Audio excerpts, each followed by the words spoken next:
Oh, the years flow by like a river, coming in great waves, more than I could ever count. Some centuries I build empires. Some centuries I leave them to see where they fall. I don't think about myself much anymore. Am I a man? Am I a god? What is a man? What is a god? Maybe most importantly, who the hell would ever want to be one? It's time for Dungeon Dads. Heroes rise, heroes fall. I see them on the front line, standing tall. They're risking life and limb to answer the call. But what they fighting for? Don't know, don't care. Just along for the ride, but everyone must end. I'ma make sure I'm on the winning side. Hey, everybody, and welcome back to the podcast. You are listening to the Dungeon Dads. Every war must end. As always, I'm your DM, Tom Blaylock, and I am joined by John Watson playing Iona Silhavine, the wizard, who is getting very wizardly. What's up, man? It's time. Yeah, Archmage, things just go nuts. So you're a surpassing Treant Monks build that you told me about the God Mage years ago. I was trying to go for the God Blaster. God Blaster. and you're for sure. You've surpassed it. Yes. Tim Carr playing Filnir Omajira, possibly the creator of the Guild Pew Brain. fucking Pew. I guess, yeah, the creator who has forgotten how and why everything was created. Yeah. And Sam Frank playing Schnobik the Bastard and Abel Snowflower. Sometimes known as Rock Brother. Sometimes the Hermit of the Red Cloud Mountain. Sometimes, no. Yeah. That's all I got. So nice to hear that voice. Yeah, So good. So good. I missed him. I missed him. Well, in our last episode, we ended with Nimrod talking, teleporting you from the dungeon below Florn Gershon's library into the Godstone. Now, he beat you here by a few seconds, which was several years for him, and he has gotten the lay of the land here in the Godstone as he waited for you, and he built a hut. He has a small network of people, and he is taking you right to the grove where the people of the closest village say lives Abel Snowflower and Tempest, living as a married couple. This is what the townsfolk have to say about that. And you all approach this grove, and there is a giant wooden wall that is 50 feet high. And it encircles more trees that you can see are poking up over the edge of it. You can smell meat smoking beyond the wall. And there is he takes you right to a door that says, "You are not welcome here." But there is a dumb knocker on the door. And Nimrod says, "I cannot reach it. But they say if you want to meet the two godlings, this is where you do it." Is this too heavy for a mage hand? I don't know. I haven't tried. How high is it? 6 feet up. Even you, Filnir, could reach up and grab it with your hand. But Nimrod is too small. He's a gnome. He's a Sverf Nerblin. I like that you answered me in Nimrod's voice. It is the only way I will keep all of my voices straight today. There are many, a multitude to come at you tonight. All right, then let's get to them. Filner glances at Ionis and at Schnobuk. I suppose we've come this far. We might as well continue on. I didn't even want to talk to the man. Well, we appreciate you being with us anyway, Schnobuk. Yes. Would you like to step back and let me mage hand it, or are we just going straight in, Filnir? Filner just grabs it and knocks on the door. Yeah, so there's this booming sound that you hear reverberating in the woods beyond the wall and the door. And so you're holding this this dumb knocker, and as you finish knocking, you take your hand off of it, and just above where your hand was, two eyes open up, and the door has a bit of a face where the dumb knocker is the nose, and the bottom of the door starts to move up and down, and it says, "You there? Who goes there?" Now, can I ask a clarifying question? Yes. I believe you mentioned in the last episode that the knocker is in the shape of a single boob. That is And correct. It was a knocker joke. It was a knocker joke.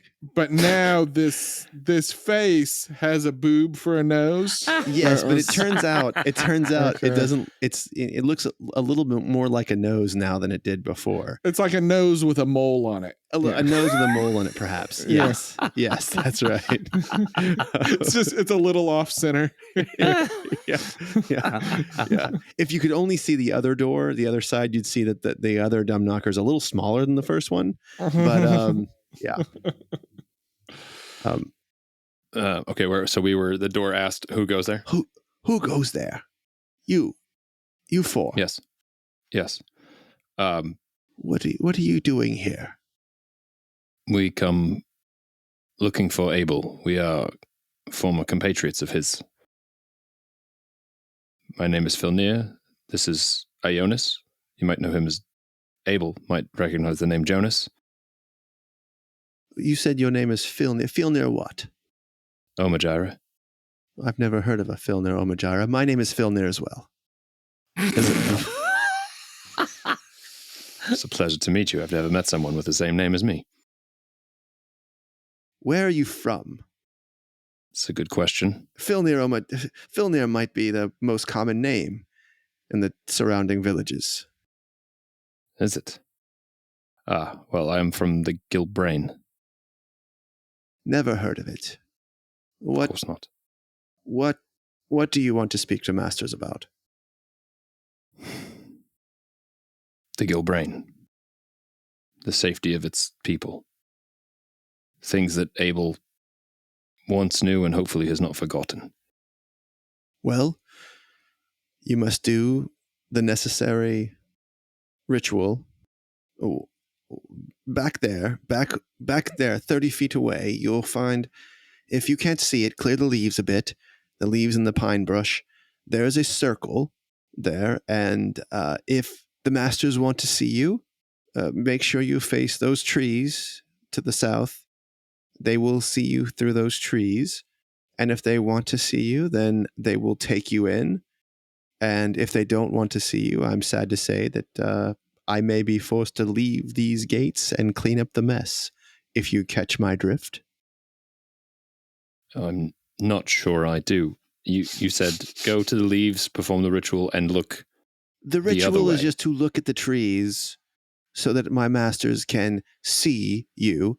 The trees are ensorcelled with eyes that they can see through. The circle will be quite clear. It will look like a blue circle with runes around it. It is both a target for lightning and also a door into Master's hut. I see. So did the trees. Thank you, Filnir. Very well. I'll look at at Nimrod and Ionis and Schnobik and point them that way, shall we? All right. Did he say it was going to be lightning strikes? He said if the masters are displeased with our presence, the circle is a target. Nimrod begins to wave his hands, and all the brush clears off for about 70 feet as a 70-foot wide gust of wind just blows everything out of the way. And you see there on the ground a blue teleportation circle. Schnobik steps back about 30 feet. I would not want your worthiness to be tainted by my presence. Perhaps I too will. Maybe you talk to him first in the circle, and then I will see what happens. Better some of us make it out than none of us. I mean, he is your friend, yes? Yes. I try to speak to Schnobik in my brain. Is that still up? Yeah. I'd say we will maintain the link and let you know if we were in trouble. Schnobik strikes very well. I imagine if you get into trouble in this place, you will be beyond my help, but I will not leave you to die if I can do it, if I can be of any assistance without too much inconvenience. Yeah, yes. Same for me. Although, wizard, Yes. you should know that I have not been able to leave this place. Well, you told me not to use any teleportation magic until it's time to go. Well, when you didn't come for 3 years, I thought maybe you had not followed me through the teleportation circle I created for you, and I tried to plane shift back to Gilbrain, and then I tried to plane shift to Faerun, and then I tried to plane shift to anywhere, and maybe you should ask them how to get out of here. Okay. I will do that. And Go ahead. And I just look back at Schnobik and I say, Schnobik, it's been a while, but this is my friend. If you're concerned, you shouldn't be. You can come. No, I have no concern at all. I say as I step back another 2 feet. I'm sure everything will be fine. There was no love lost though between myself and Abel of Tempest in life, and I would rather not, since so much depends on this. I would prefer not to muddy the waters, as it were. Understood. Back a little bit more, gentlemen, yes. to the teleportation circle. Do you think Nimrod behind this tree here is this? Yes. I understand that lightning comes from the sky. I would go over here where there is a clearing. We can see fine from here, 200, 300 feet away. Very, very good. Very good. My eyes are very sharp. As are mine, although not as well as they were. Yes, we get it. You're afraid. Ionis, come with me, and I'm going to set my stuff down and start sort of rummaging through my pack, but I'm going to do it on the teleportation circle. Okay. And then, is there anything more than just standing on there for the ritual and looking out into the trees? So when you get on the teleportation circle, that you can see that there's 4 or 5 trees that begin to move a little bit, and you see first 2 sets of eyes open up on one of the trees, and then 2 more sets of eyes open up on another tree, and then out in a few minutes there are eyes everywhere on these trees. There are, hundreds of sets of eyes on these 2 trees. Okay. Filner's gonna say hello. He's gonna sort of stop rummaging through his pack, seemingly put something on the top of it that he wanted to find. Stand up and look at the trees. And Abel, it is Filnir. If I may, I'll cast Prestidigitation and make the smell of bark tea emanate from around us. Nice. Abel, it has probably been a long time for you, but Ionis, Jonas, and I have come to speak to you. Are you there? And a blue light streaks down from the sky. No, just kidding. And a blue light appears on the teleportation circle, and you can see the runes sort of moving around it, and you look down at your feet, and you see that you're standing in water. Of course we are for lightning. And perfect. Yeah, and then you begin to sink into the water slowly, a lot slower than you would if you were just like going down.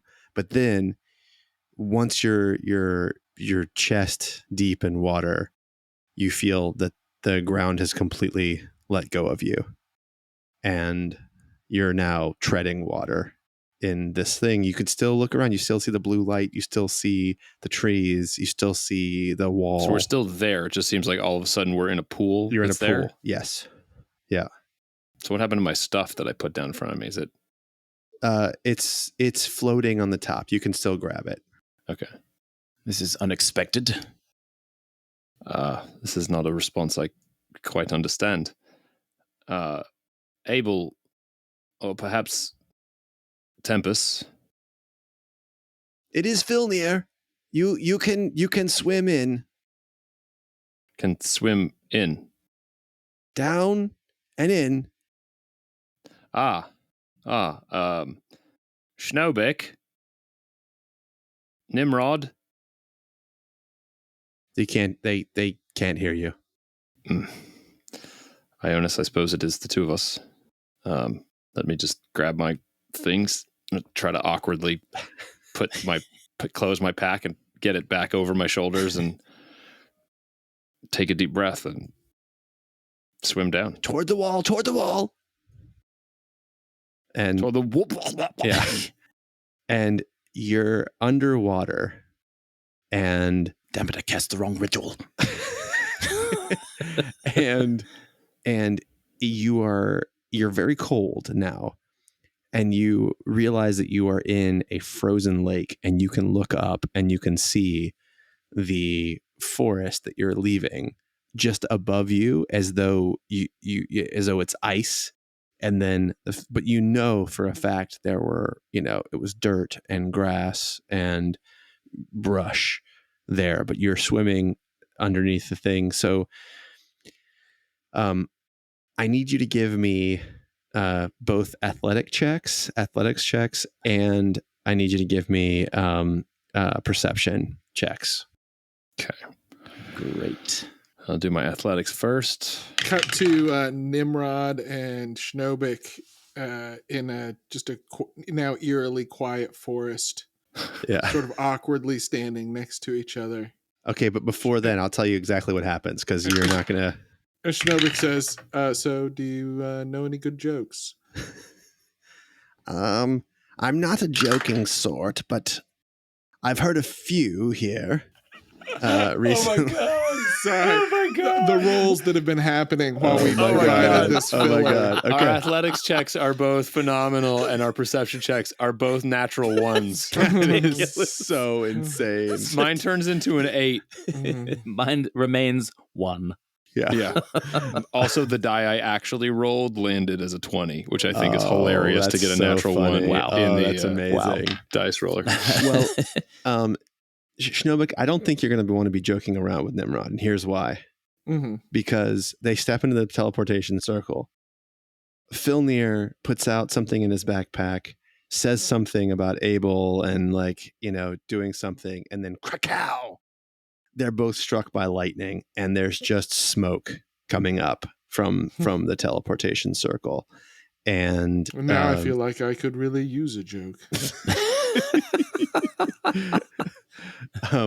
But when the smoke clears, Too soon.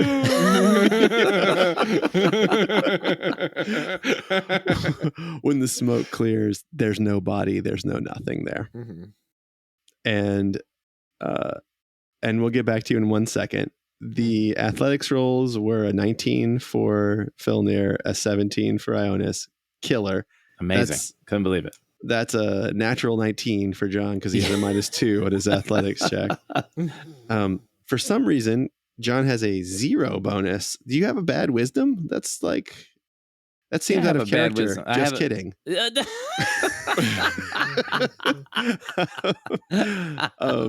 An 8 from Filnir and a 1 from Ionis. Okay, so you guys are underwater. You're swimming great. But we don't know which way we're supposed to go. But you don't really, but you kind of lost your way a little bit. This is going to take this is 30 seconds now that you've been under. I need you to both give me Constitution saving throws. Okay. Does the fact that my passive wisdom is a 17 matter here? No. No, there's nothing passive about the way you were desperately looking for a way out of this water. Okay.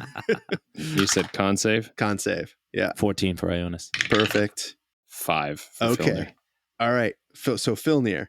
Tom just smiled, everybody. Everything is getting harder for you to figure out. You're swimming a little faster than Ionis.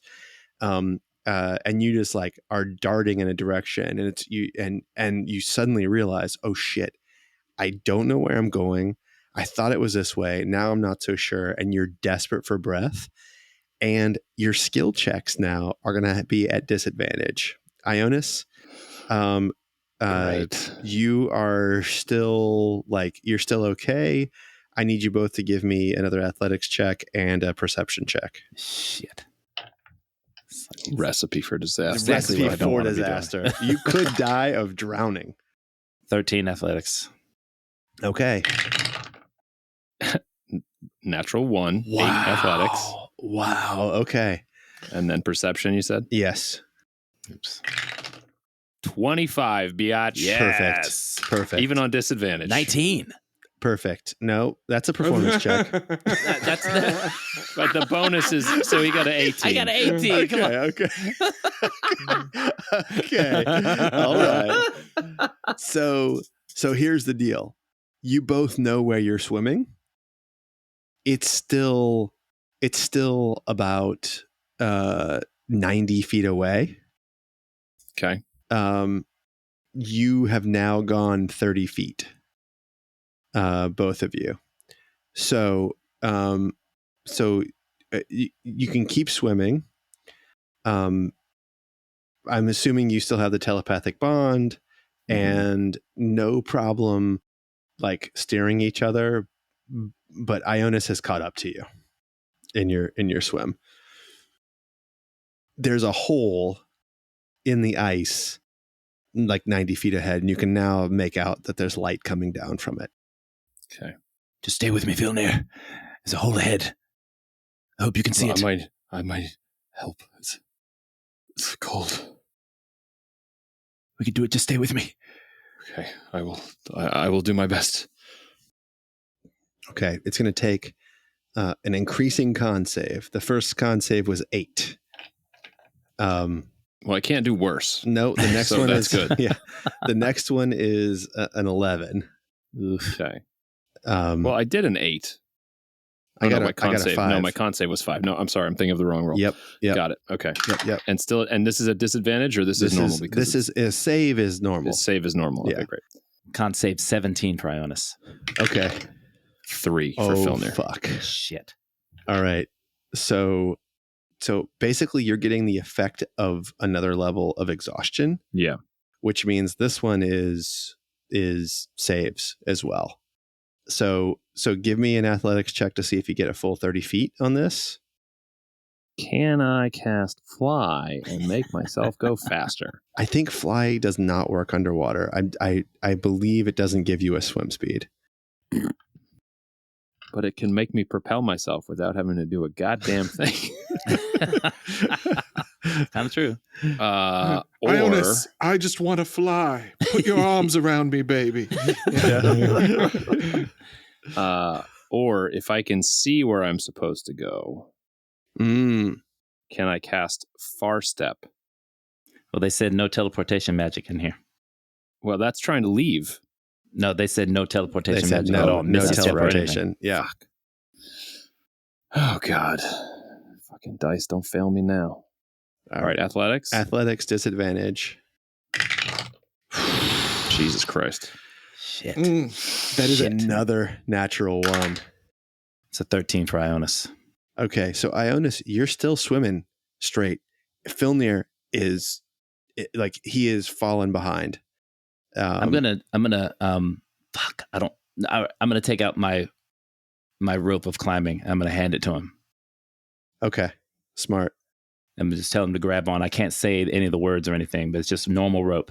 Okay, And I'm gonna have him grab it, and I'm gonna just hold on to it, keep it spooled up a little bit, okay, and then try to swim for the both of us a little bit. okay. So I will let you. This will be. I never help thought action. Ionis I know. would be using his athletic prowess to save a comrade. Well, so here's how it's going to go for you: is that you are trading advantage so that he has no disadvantage on his athletics checks, but he still has it on his con saves. But you will have disadvantage on your athletics check next time. Yeah. All right. So How far have we gotten? So you have now.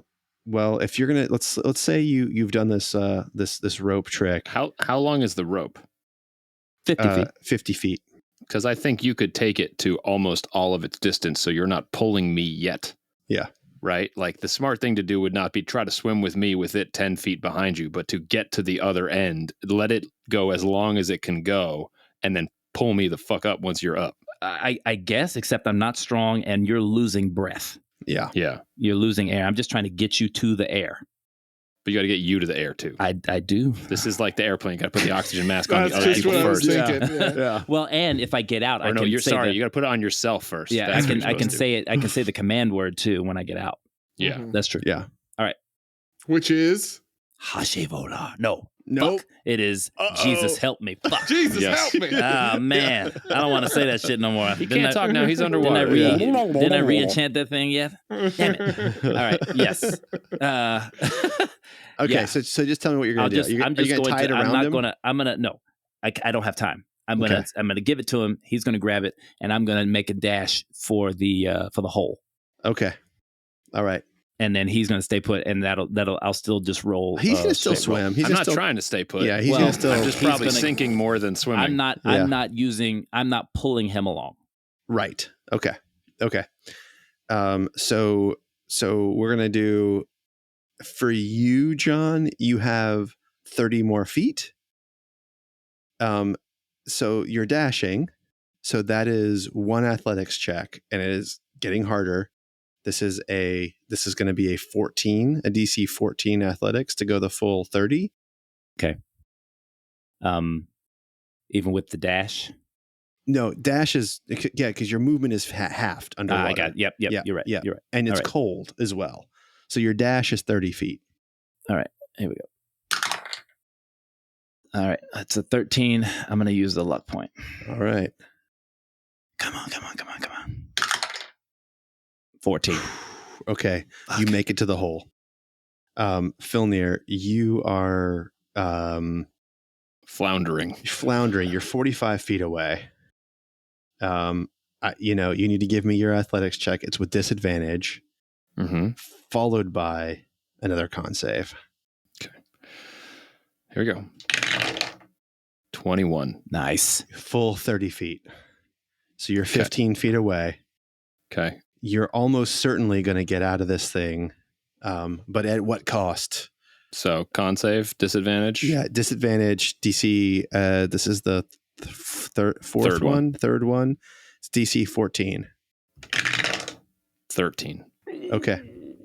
So you are 3 levels of exhaustion. Yes. So disadvantage on ability checks, speed is halved, and disadvantage on attack rolls and saving throws.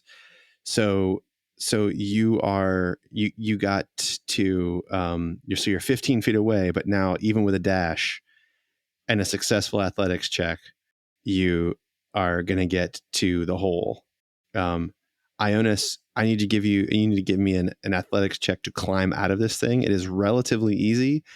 You're catching your breath, so there's no disadvantage though, but you just need to pull yourself up and out of this thing. It's a DC 11 athletics check.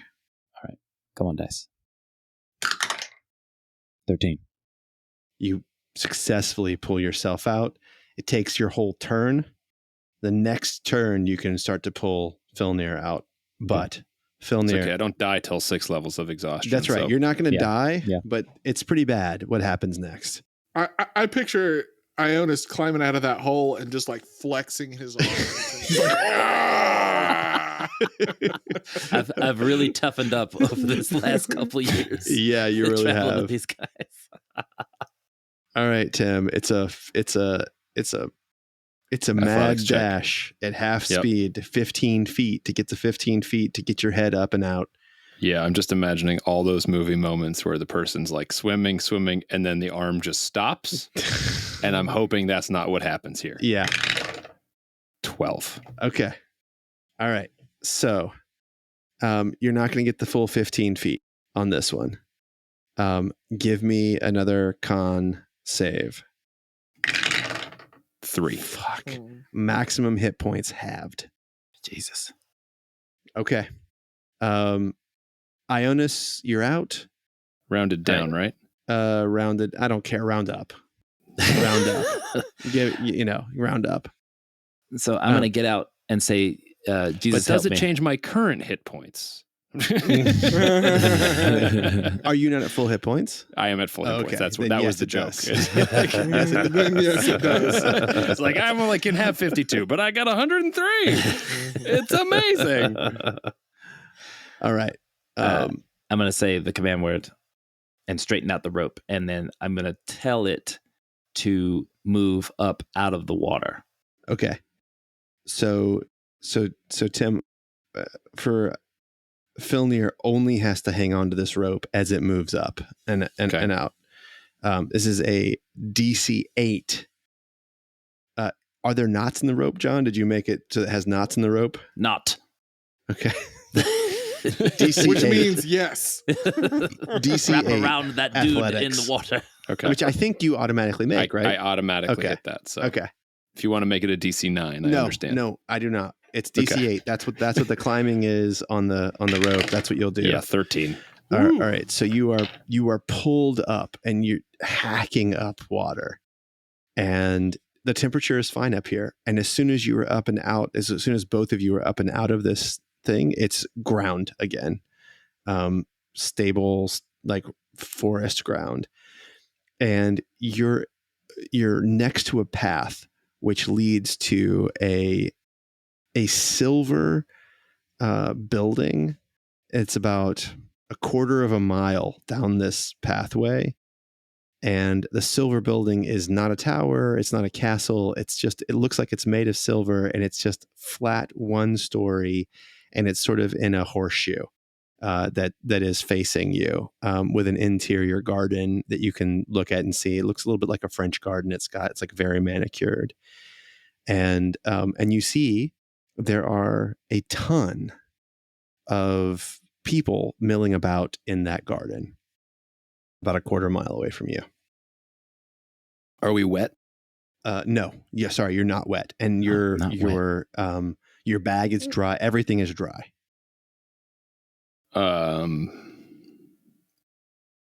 Okay. That was the weirdest teleport I've ever been through.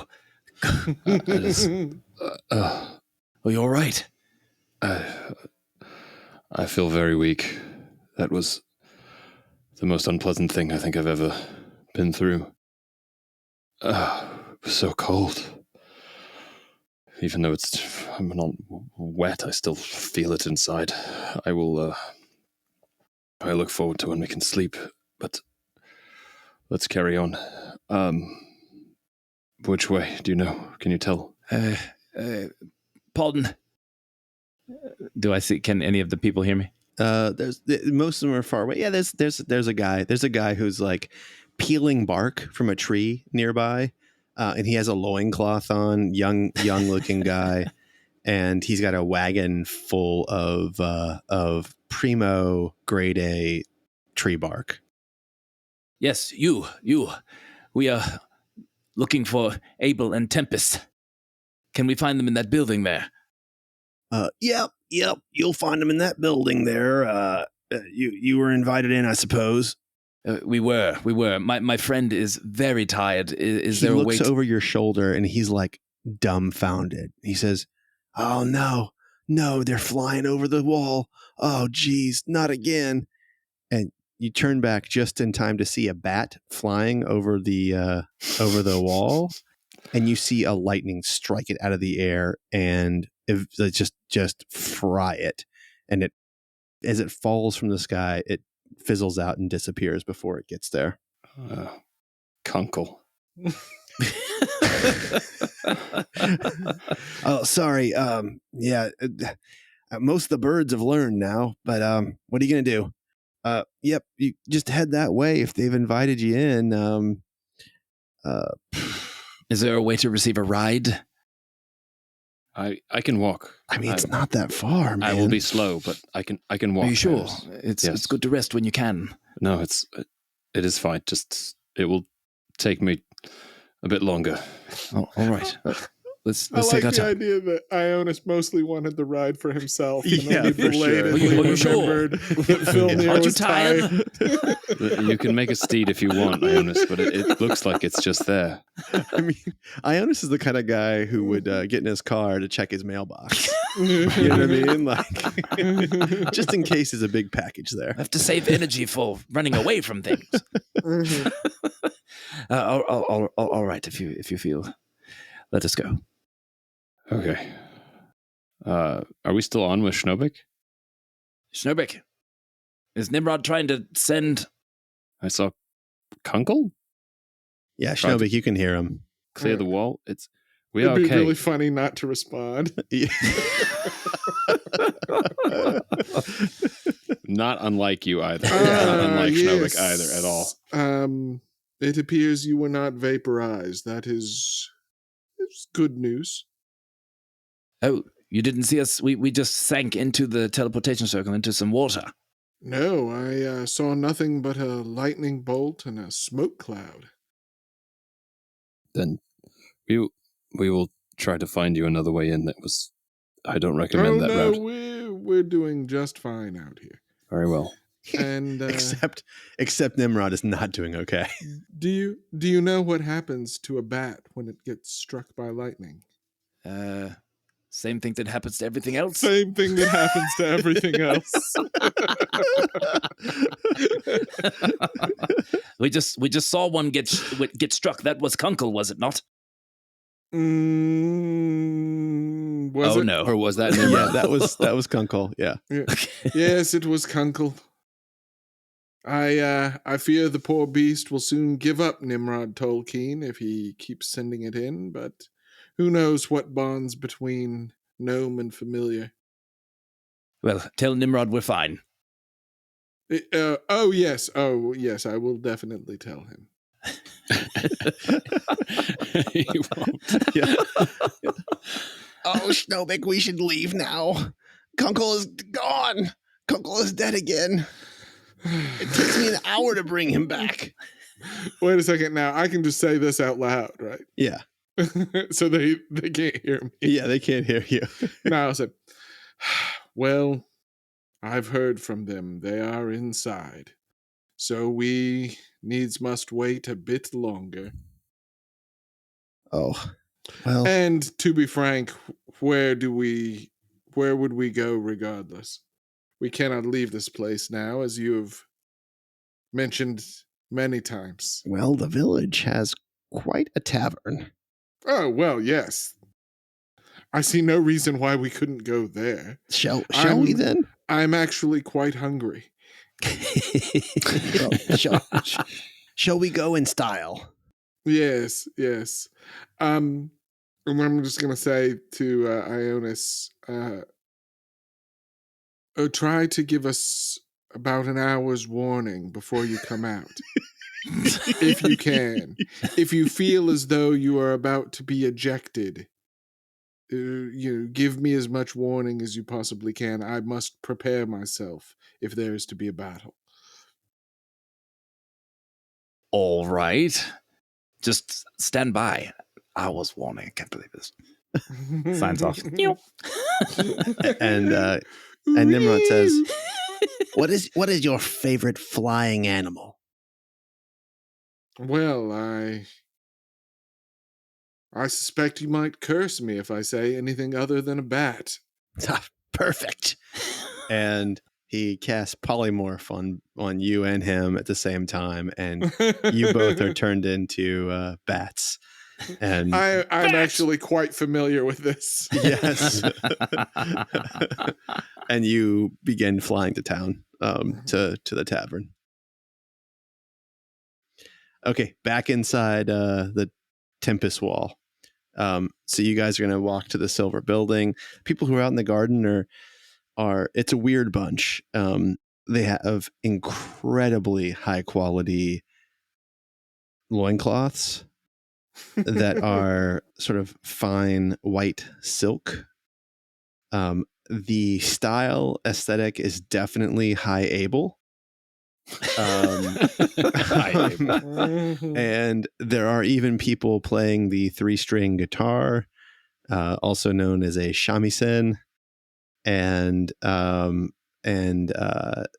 it's a bit of a sort of a fairy utopia, but not one that you would have built for yourself, but probably one that Abel would have built for himself, save for the very fine angular silver building that you are approaching now. Does everybody look human, or does it look like all type of being? All type of beings here. All types of beings. And you see a satyr in there. You see a centaur. You have all with loincloths. Yeah, all with loincloths. And some of them in the right places, some of them not in the right places. It's sort of like the folks in the early days of the pandemic when you couldn't go into Walmart without a mask on, and they're like wearing it like a headband. It's like, what? I got it on. So they have a little bit of that going on. And no one's really paying you much mind until the silver door opens and you see a like very tall Goliath, probably like 7.5 feet tall humanoid, and he comes out and says, "Hello, I am Filnir. As I said before, you must wear the proper attire in order to see masters. They are in the drawing room, and I don't know why they want to see you, but they do. And you should not expect much from Master Tempest. He has not been himself of late." Thank you, Filner. I take it the proper attire is here, and what we see around us. He holds out a white loincloth for you and a white loincloth for Ione. He says, "For you may fold your clothes over there on that stump, and you may leave them there. We will make sure they are washed and ready for you to wear when you leave the grove." I'm just staring at John to see what he's. I'm trying to read his face. Yeah. This is hardly befitting a noble visiting from another realm. Filner, are you sure this is necessary? Well, quite necessary, actually. And it does befit a noble from any realm. This is the royal attire one must wear here in Gadsden. Goddamn Abel brought me down to his level. I had nothing to do Careful. with this, but I approve. We have a number of items that we've brought with us that we cannot keep with these loincloths. That is your problem, not mine. The door is ensorcelled to only allow people in who are wearing the proper attire. I will see you inside. Filner's turns. taking his armor off, but just, it takes a while. Yeah, sure. Well, didn't he say there was a room? Was there a room for this? What are you worried about? Is yours a little weird? My what? I don't know. I go and Filner's not shy. He just changes. Facing away, but just changes. But towards something. Towards something. Yeah. Probably toward the building. Yeah. I try to tuck away all my wands and my Oh, I thought you meant pouch. I thought you were doing the tuck. Where are you going to put that wand? Yeah, what are you going to do? I'm going to take, I have like 3 wands. I'm going to take off my robes.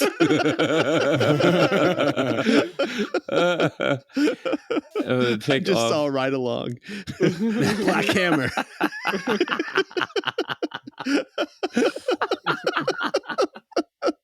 Sorry, John. Apologies. I'm gonna take my robes off. I'm just like super chiseled and crazy skinny. Yeah. I look like I look like Dave. What's oh no, not David Allen Greer. What's the other guy from In Living Color? Who's just crazy skinny? Jim Carrey. No.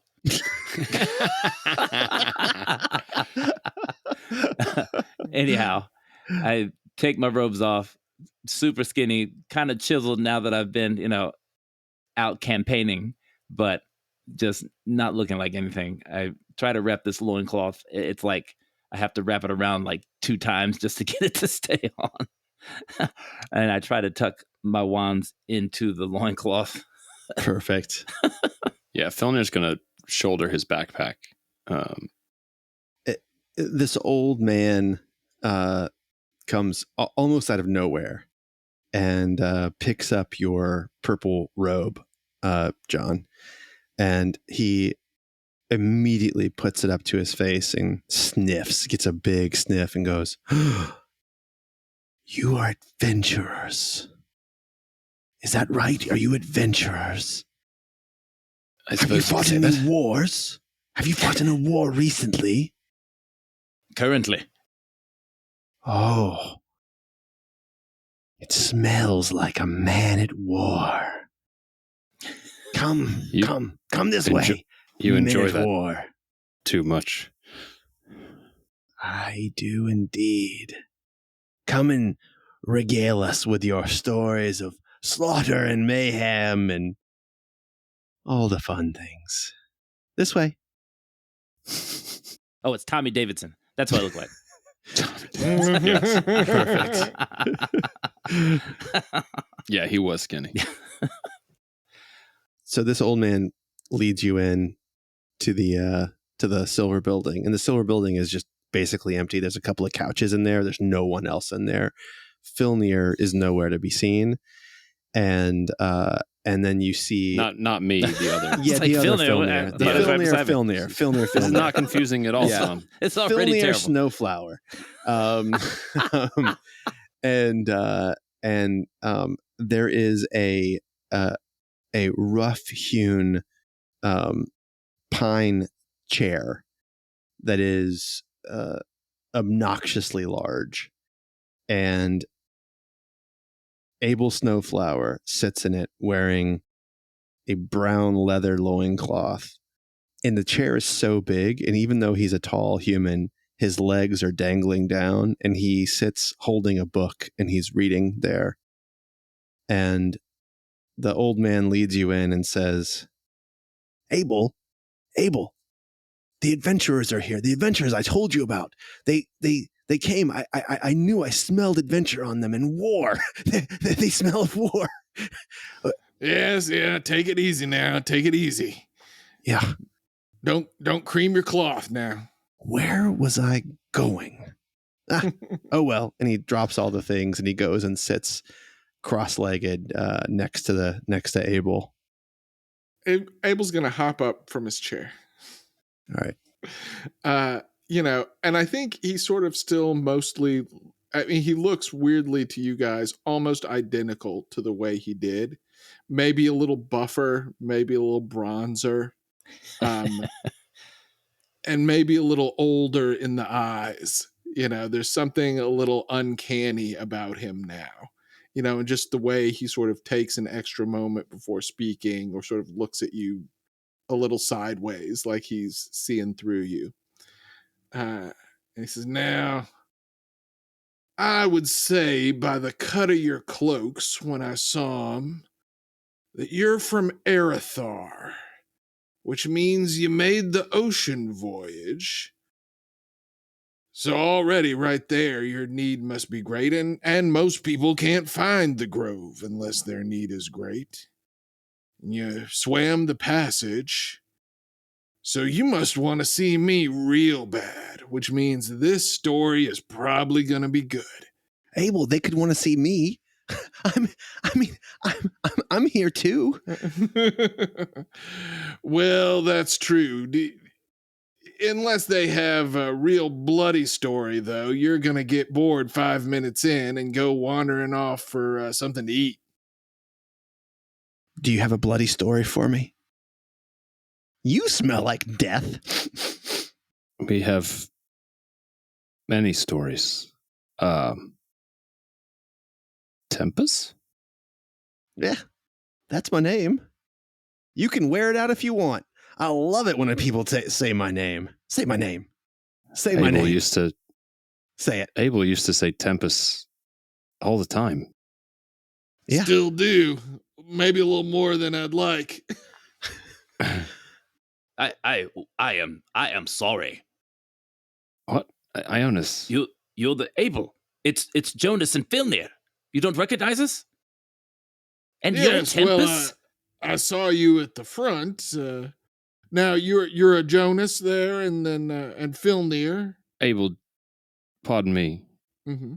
Do you recall coming upon a group of dwarves that were ensorcelled by an Anishag and slaughtering the Anishags? Well, let's see. And I'll pull out. That must have been during the the hill dwarves went against the mountain dwarves. That would have been 600 CE. I'll pull out this iron coin that I have from the Anishag, and I'll say, I don't know if you recognize this, but I think it was it the Ionis, the Holdesheks? Tempest jumps up and grabs it and says, you mean men were killed for this coin? Abel, oh, yes. Men were killed for this coin. Look at this coin. Not just men. Hags. Well, you may want to start your story from the beginning.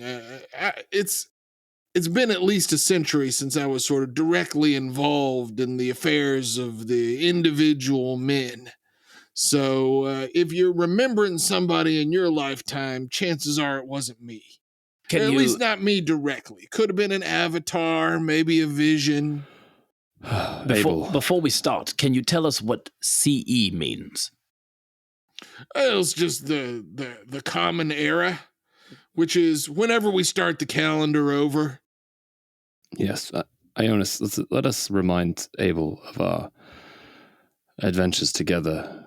We were brought to you by a couple of scouts. You were isolated on a mountain, living in a shack, wearing, well, basically the same thing you're wearing now, drinking nothing but bark tea and occasionally interacting with dwarves who would pass through the mountain. You That lived on does the sound like me, I will confess.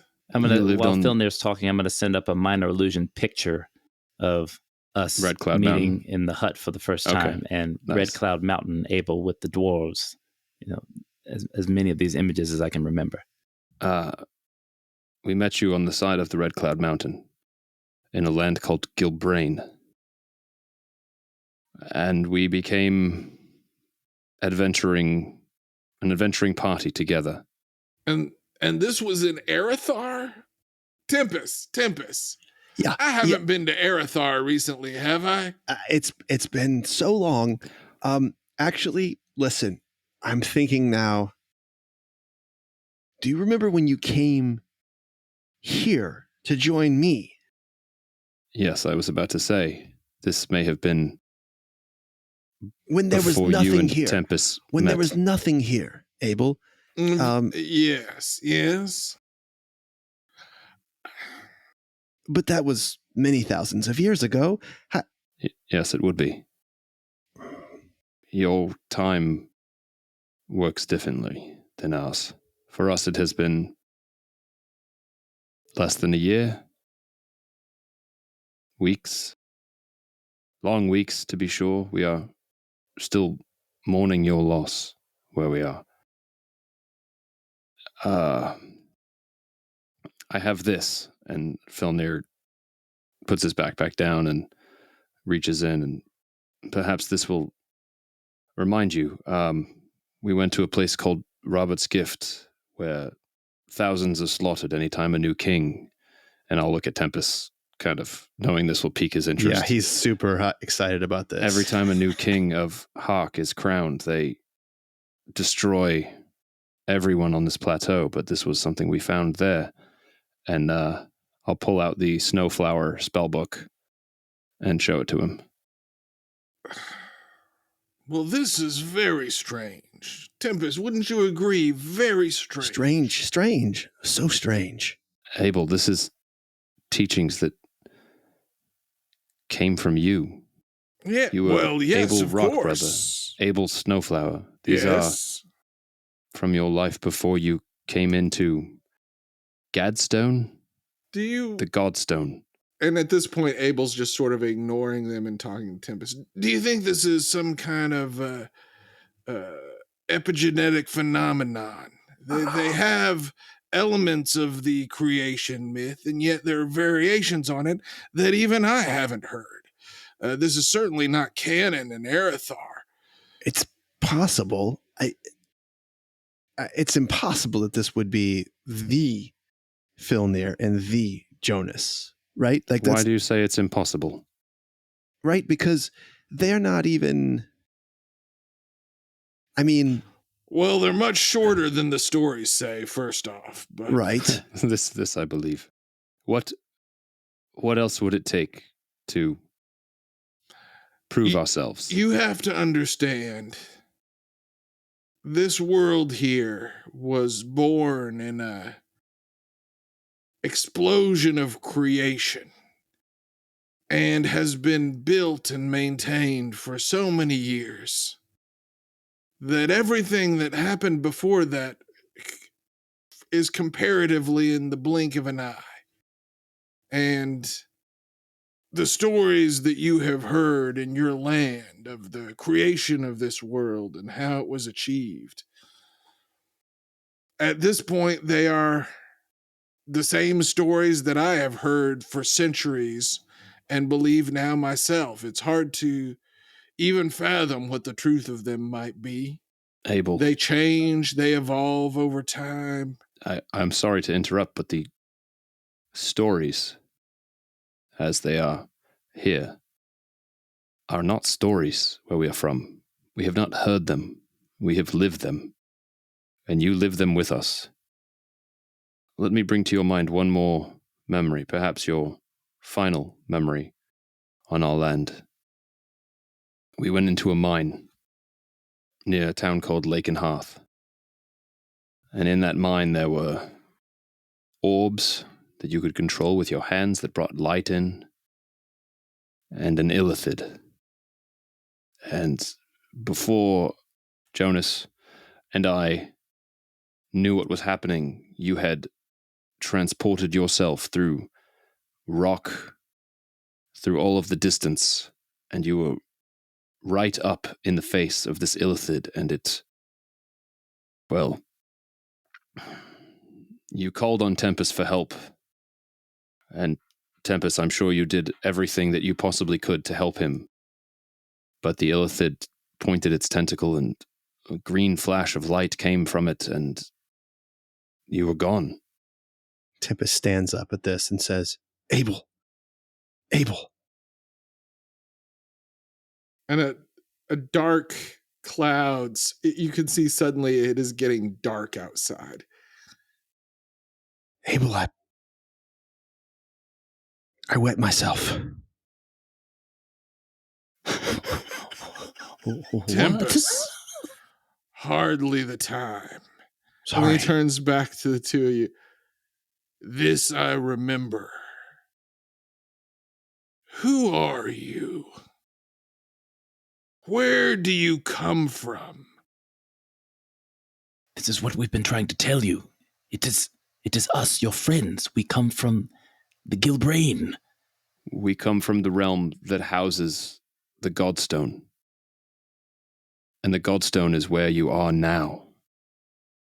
Your soul was taken. And if I recall, before you left us, you mentioned that Tempest was inside. And did he tell us about the vision of Tempest and like the cleaving of people inside? I don't remember. I think he did because he went in and he came back out. Yeah. That time That's what when I was he was trying to be traveling sure. through. Yes. Okay, good. So, Abel, you told us that you went into the Godstone.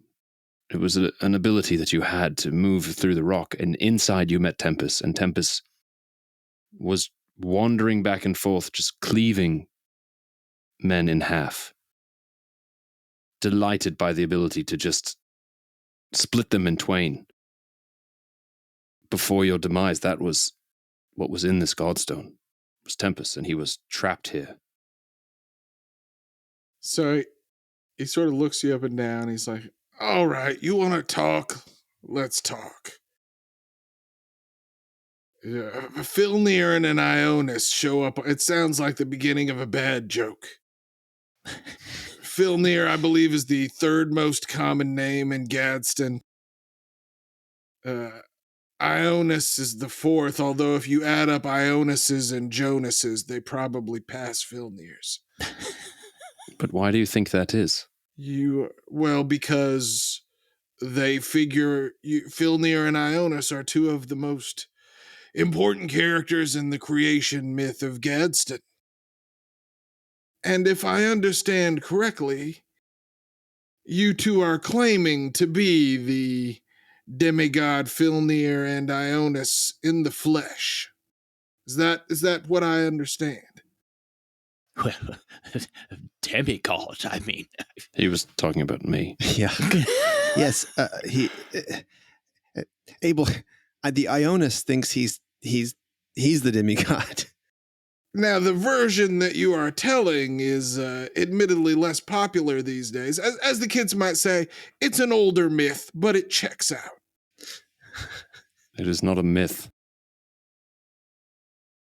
I will be honest with both of you at this point. I'm not sure that Filnir and Ionis weren't things that I dreamed in an earlier version of this place. You can rest assured, we're not dreams. What you claim to be may not even exist. What happened to Ionis? What happened to his spear? To Tempest's prick? I don't have it. Is it believe it's Lakeshire? Still in Monterre. Monterre. I know exactly where it is. And Tempest begins taking his wet loincloth off.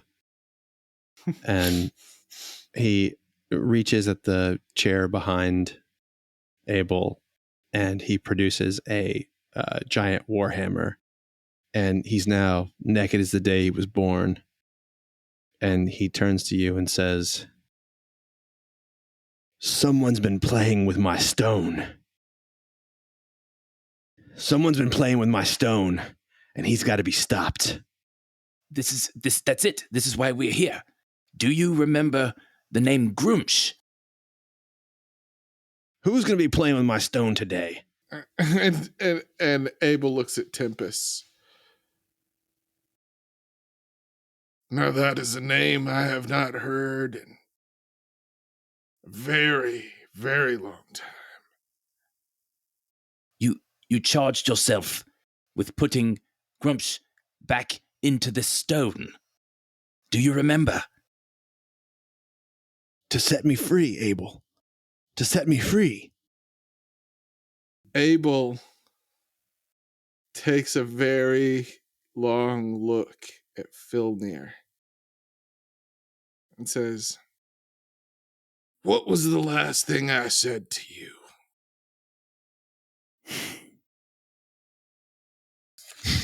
Sound of notes being changed.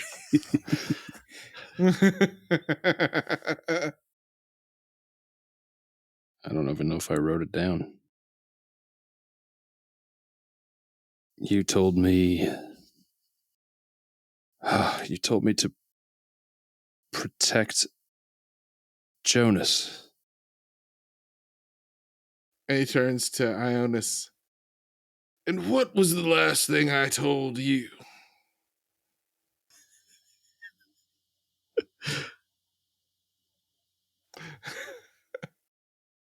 Sound of John's notes. John's face is like he just ate I the think he's biggest turning pages for lemon. show. I don't. Yeah, the biggest lemon. Hang on. Now, it's been a few thousand years. Abel's not going to remember exactly. No, he's even not. if Make it all up. even if all our listeners will. You told me to be better. Now, this is very interesting. Tempest, someone has been playing with your stone. It doesn't feel like it right now, though. And he looks down at his bits and pieces. And here come two wanderers from far away, bringing stories of Filnir and Ionis. Stories that are not part of any seeded myths for at least 900 years. Perhaps before even this most recent calendar. I think we better find out what these men want. Yes. And what they can do about my problems. I don't know what anybody can do about your problems. If that's a thing they can solve, I wonder why they didn't show up here 1,000 years earlier. I'm telling you. All right now, all right. I'm sorry. I've been a little. Abel comes over and puts an arm around him. As soon as you put your arm around him, he has this moment of clarity. And he says, he looks you square in your eye and he says, "Someone is bleeding me dry. Someone is bleeding me dry, Abel. I know who it is. I may not survive another 1,000 years." Oh, Lord. Well, That isn't long on the outside. We can help. We know who has the stone.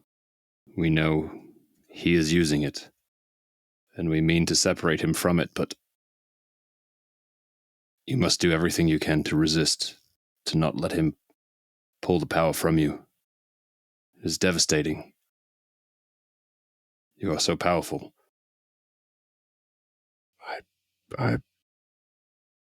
It comes like lightning bolts that last for weeks.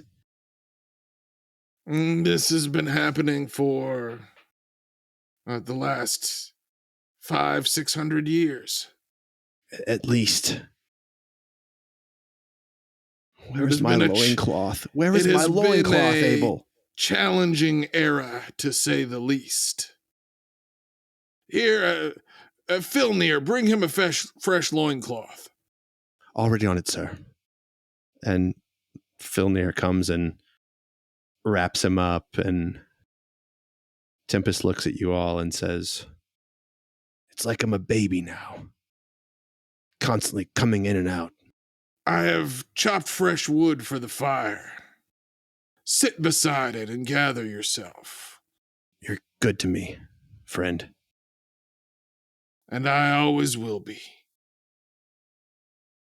What do you know about this realm? If someone was wielding the stone, can you tell us, one, if it is possible to separate the stone from the person? And then two, how to get you both out of here and get Grumsh in and end this. And now the clouds get very dark outside. I'm sorry, say that part again. Grumsh is trapped. We can get him in and get you both out. We can end this.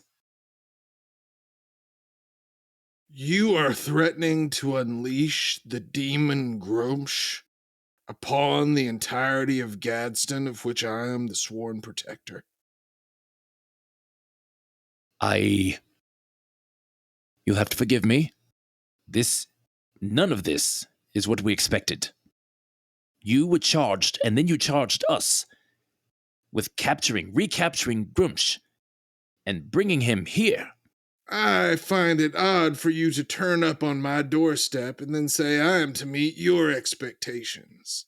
You have met very few of mine so far. I wish I could say you had a very high opinion of me before. But understand, I am your friend. I am trying to help. I just need to understand. Abel, when you were lost, the one thing we wanted to do with the Godstone was to free Tempest. And to free Tempest, we had to put Grumsh back into the Godstone where he was meant to be a prisoner. We know where Grumsh is, and that is something that we can accomplish. But I know not whether that is something that you and Tempest still want. Your time here, as I said, works differently. It has been millennia here, and weeks, months on our end, less than a year. Mighty Tempest, Lord of War, God of Gadsden, Liege to the Mighty, do you wish to leave your realm? Tempest puts his hand on your leg and squeezes your knee and says, "I would go if you thought it might help, friend. I do not want to go. Why don't you two just kill the god?" Abel just raises one eyebrow. I mean, we have reached considerable power, I will admit. However, we don't know if we could kill a god, one. And two, if we could, again, we were told that a god needed to be within this stone so that the other god could be freed. And you desperately wanted to be free when you were at full power. Tempest, are we now taking it at face value that these men have come to us from outside of Gadsden? What is your intuition? It's compelling. It's compelling, Abel, but their reasoning seems beyond flawed. Yes. What care they if a god is here or there? It seems almost beside the point, does it not? It does. And Well, who's to say that when I leave, that you don't just become, finally, the god you've always been? As though that is my most devout wish. It could be that their epistemological standards are not nearly as high as those we have developed here. Possible. Abel. I've done it again. Vilnir, Yes, a fresh loincloth, already please. Already on it. Yes, Thank you. yes. Air this one out by the fire. Just We burn it. are here for your comfort, my lord. Forgive me yet again. This current existence does not seem very godlike. If you are truly omnipotent, then how is it that someone is able to manipulate you so? Tempest just looks at Abel and he just starts laughing. Mortals in this plane, mortals in that plane. Same, I guess. But if you can be present for mortals on that plane, and this plane exists within that plane, is that not something you would have? I believe he has said the word plane too many times in a single sentence for his meaning to become clear. Where we live, where we exist, where Abel came from before he came here, everything that you see around us exists within a stone. And do you believe, let me ask, if you destroyed that stone, would you destroy this place? If we knew how to destroy it, we would not. But I think the plane, should the stone, sorry, that seems confusing. We have not tried, and we have no intention to try. But I do believe that if the stone was destroyed, this plane would cease to exist. So their theology is still relatively rudimentary, would you not say so, Tempest? Very rudimentary.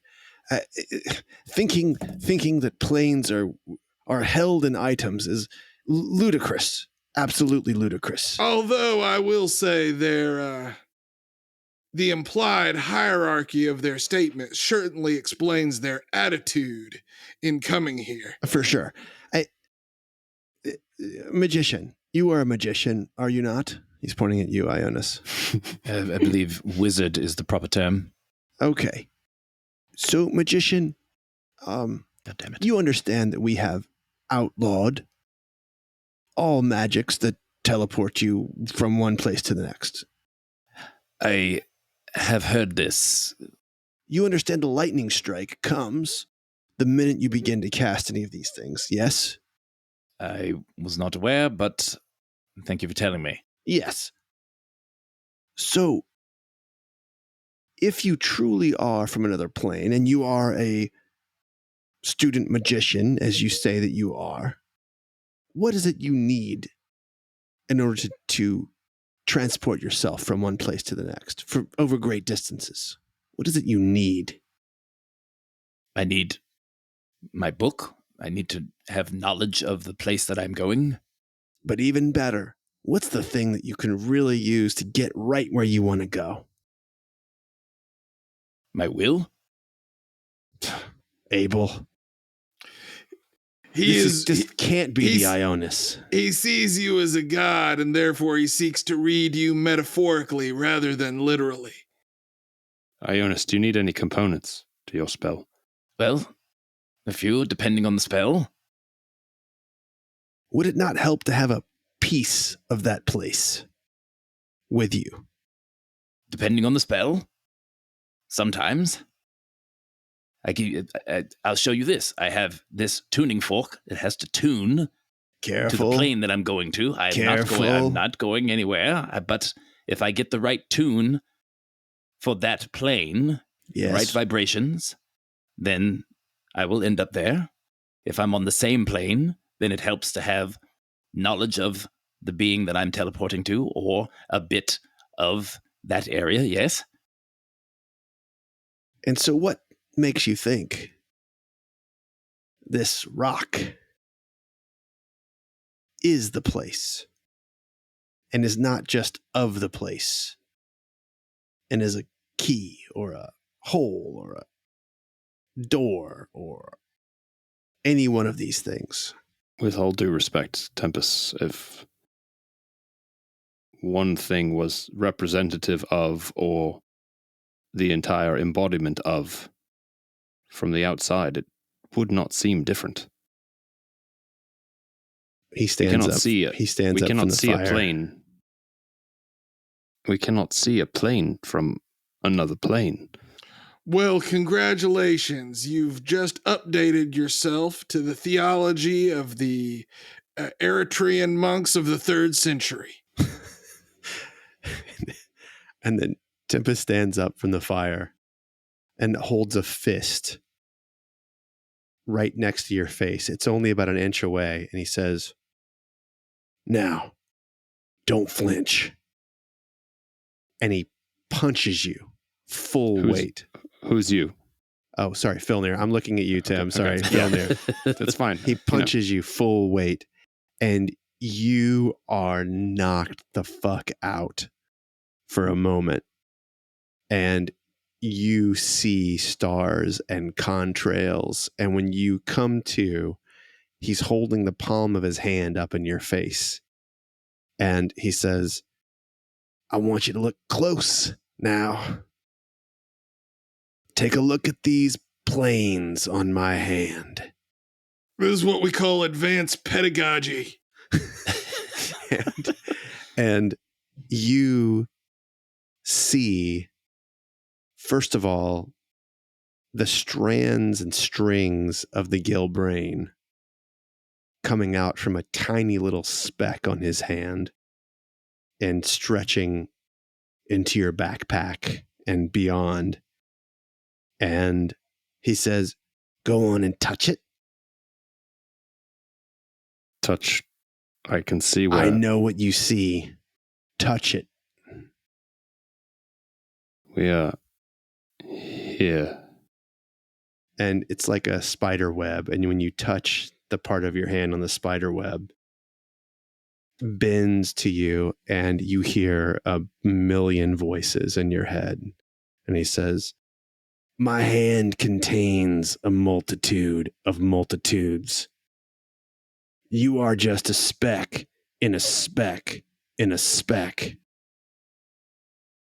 And if you think some little stone contains the multitudes on my hand, then you are out of your damn mind and out of your depths. You can destroy anything, and we will be fine right where we are."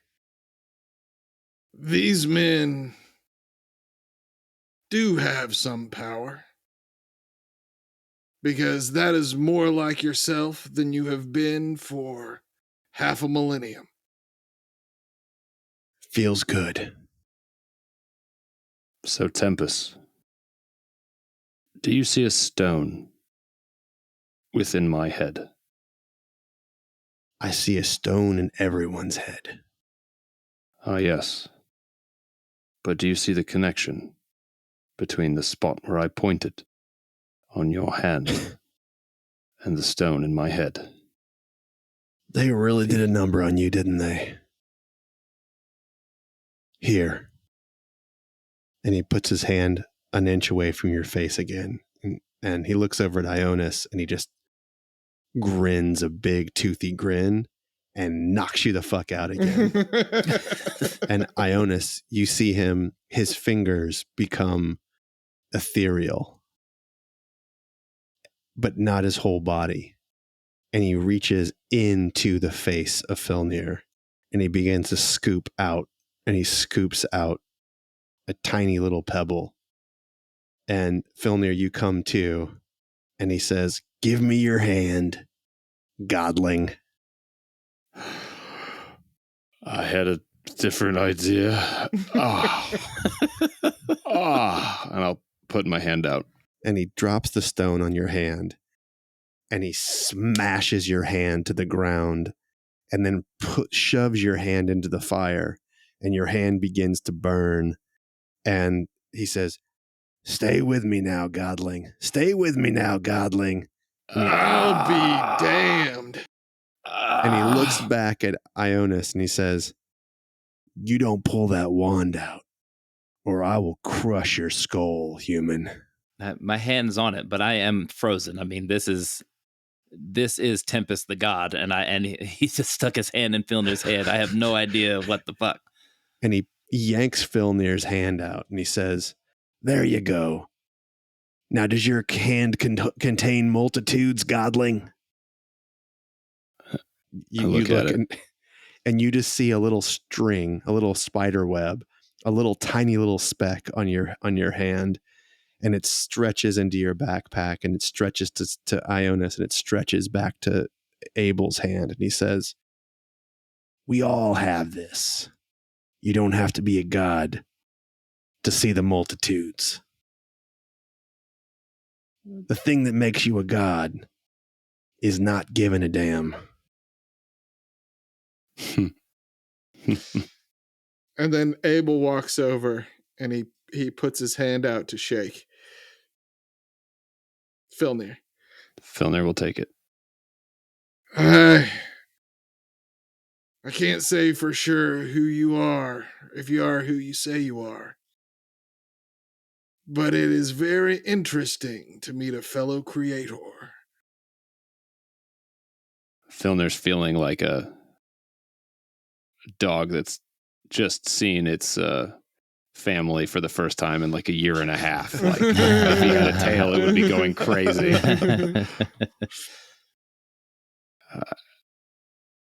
Abel, I appreciate that you may not remember us. I have been told how differently the time works, and it has been thousands of years for you. But I have missed you. I do not wish to belittle your feelings. I'm sure that they are powerful. But you have to understand, even if I accept what you say is true, I have lived many lifetimes since then. Yes, of course. And I am not the man you remember. Of course. And Filner wipes a sort of tear from his eye. But that is no obstacle to us becoming friends again. Come and sit by the fire. And you too, you take your hand off your wand. Come sit. Let us talk. Nothing would please me more. I walk slowly towards them. And you thought today was gonna be boring. To Tempest. I don't know why, but I'm feeling a lot like myself, Abel. Well, you got to condescend to someone and do some violence. That's true. Oh, I know what I was going to say to you. You want to know how to kill a god? Oh, we're jumping right to that then, are we? I don't know how long I'll hold this in my head, Abel. Let me get this out. It requires precision. If you think of a creature, a man, a god, the moment that they fall unconscious, but not a moment before then, and not a moment after then, you must inflict the exact amount of violence upon them. The exact amount of violence on them to bring them down. Gods will rise if killed, but a god does not rise from getting knocked the fuck out. Do you understand my meaning? We take him to the precipice, but no further. Here we call god killers edgelords. I feel like this is what Tom's been waiting for 99 episodes. He's hinted at it before. The trick is knowing. Now you, magical man, you can see it. I bet you can see men as though they're just numbers on a board. That's the secret. And you, godling, it's got to be you that gets the last hit in. Now, I could give you this hammer and tell you it's some magical special hammer that's a god killer, but that'd be a damn lie. It doesn't matter what you use. The one who sees it can't be the one that strikes it dead. It takes at least two. Abel's known this for millennia. Abel, how many gods have you killed? Yeah, Abel. Is there a right answer to this No. question? 0, no matter how many times you keep asking. Exactly.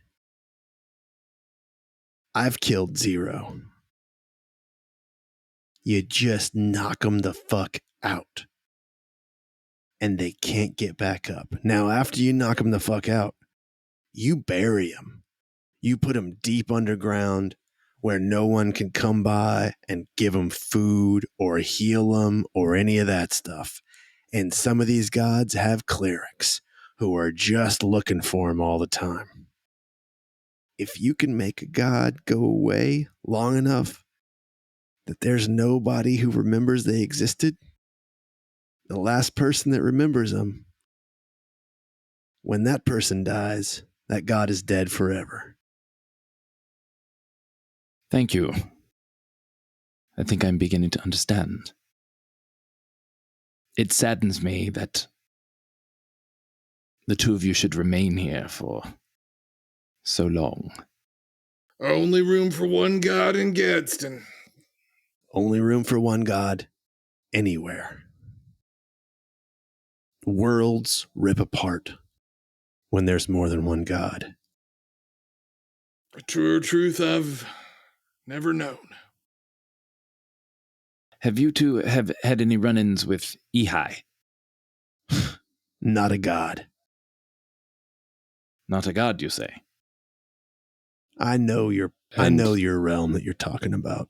It is where I found my best friend.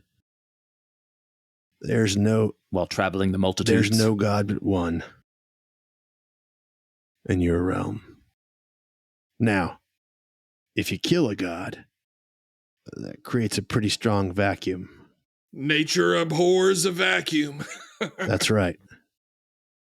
And I'm assuming you, godling, creator, you're going to be willing to accept that role if you take him out.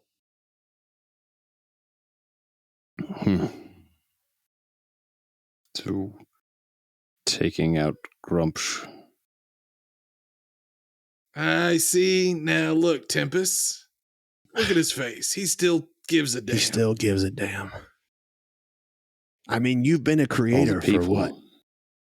4,000, 5,000 of your years?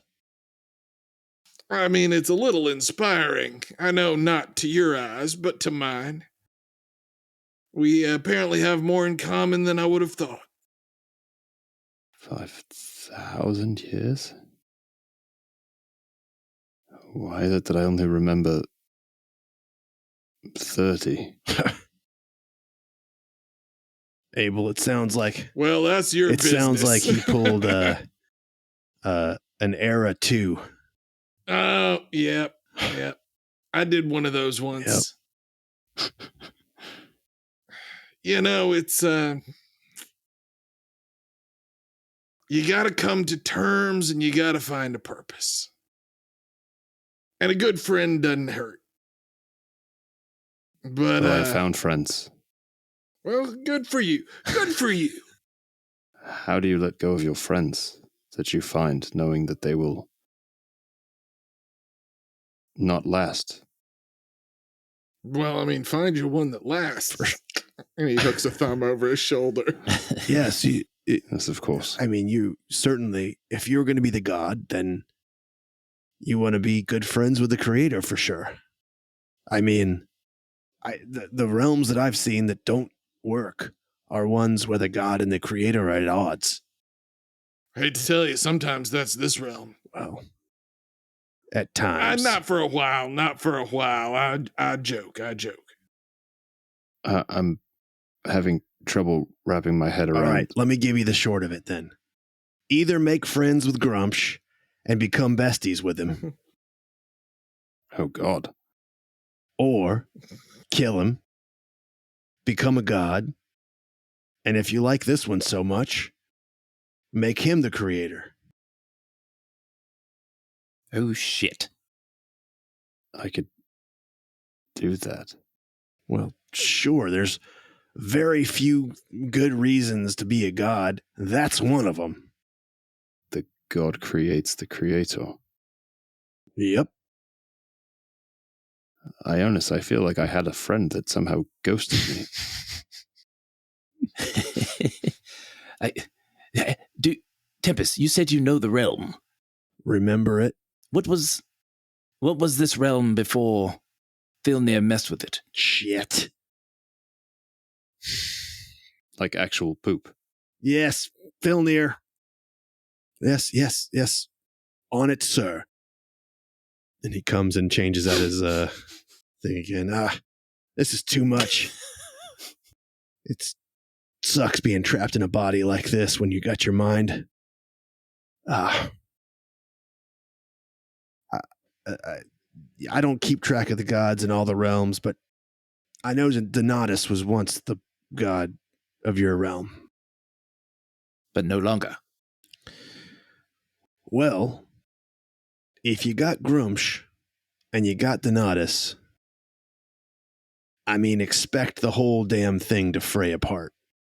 Yeah, I call that trouble with a capital T.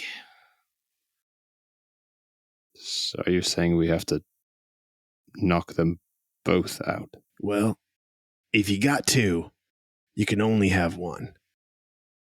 Now, if he's already dead, I mean, Grumsh is powerful. He could have taken him out. Easy. I suppose it's been a while since we've heard from Donatus. Let me return to the aspect of this conversation that concerns me directly. Who is bleeding our realm, and where do I find them? Abel, you met him in your life before. As a young man. A boy, really. Flawn Gershon was in a small town of Lake and Hearth. If you recall, we found was it a shield, Ionis? Of Tempest, and we brought it back to the town. It was a trophy. Someone Put it up on top of a building. Yes. Hold Yes, on. you did, didn't you? He was the mayor of the town. I didn't. You might have been sleeping through the. These silly fight details are immaterial. But he Where has the is Godstone. the boy? We don't know exactly. He's currently holding this stone. Which realm? The Gilbrain. Abel looks at Tempest. Abel, you know what to do. I will be gone a long time. Friend, please don't stay too long. Patience, Tempest. The time's so different. I'm not sure I can handle another one of those lightning strikes. How can we help? Do you have a piece? Do you have a piece of the boy? Something of his? Something. Ionis, do you have one of his rods that we can certainly find something of his? Did you take any of the rods? I didn't take anything of his. I don't have a rod. Even a scroll that he made. He's given me a number of scrolls. This here, well, over in my robes, there's a pen he gave me. There's Don't you have the book? The which book that you talked to him in? I do. Yeah. He gave me this book. he made it so that he and I could talk using this quill. Abel, hold the book in your hand. I hold the book in my hand. Now you're going to feel him. It's going to take a surge of energy. You two, you have one job. Get the boy to suck power from me. One more time. Shouldn't be hard. Find him. The second he sucks power out of me, I will use everything I have to send Abel to that spot. Okay. Now, you said our time moves different. How different? Yes, much faster. A year per second. It is. Shit. So we're going to have to be sitting around here holding our stones for hundreds of years and remembering that this is something we're supposed to do. Yes, it is Fuck. the prophecy you must teach the people. I don't need to teach anybody. I got Abel Snowflower. Tempest. Wouldn't it be safer just to tune the realms?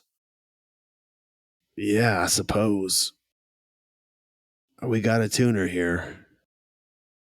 1 year per second. That's a big one. That's gonna throw everything off. Well, Mageling, Yes? is it in your power to cast a wish spell? It is. Well, then that's what you're gonna do. Right now. Here. Let me write down what you gotta do. And he starts to write down complicated equations, occasionally farting. And he says, now if you concentrate on that and cast that wish spell, it's going to be virtually impossible to fail at this casting. Unfortunately, what this is going to do is it's going to tune every realm that I have on my hand. And he holds up his hand. He says, that's the only way we can do it. Because I cannot get your realm and our realm isolated in my mind. It's got to be the whole thing. Here, let me show you what I mean. well, that's gonna cause a lot of problems, but it's gonna solve a lot of problems too. Should be interesting. It's going to be a big one. Yeah, show him what you mean. So he holds his fist about an inch away from your face and crack-ow! And he knocks you the fuck out. And you feel lightning coursing through your body.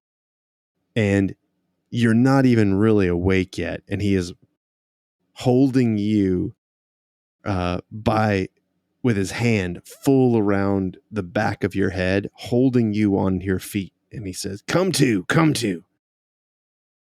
Here. It takes a really long time.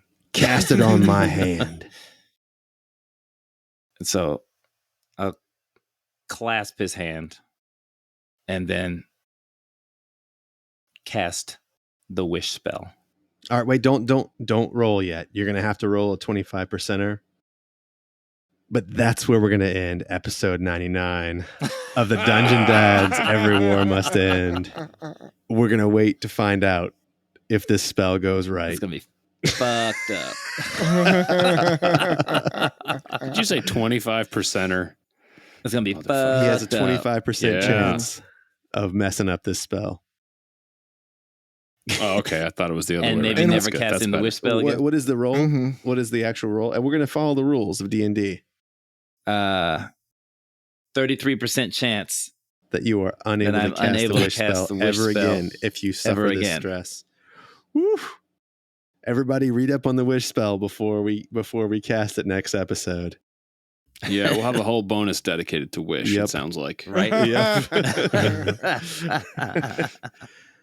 Sam, good work. It was really nice to hear Yeah, Abel man. again. That was awesome. So good. Yes. Able and not Yep. able. Yeah. Yeah. Yep. New Abel. Yeah. Yeah. New New Abel. old Abel. Yeah. New super old Abel. And those gods together, just like with this knowledge, laughing at us. That was kind of great. They're still mortal. They still Well, think we got they a know. lot to talk about in the bonus episode. For sure. Indeed. For sure. All right. Patreon.com/Dungeon Dads. I've said it almost 99 At least times. 100. At least 99 times. We didn't have that until like episode 18, right? So 80 something Yep. times. Yep. You've heard it. You know where to find us. Get over there. Toodaloo, everybody. Toodaloo.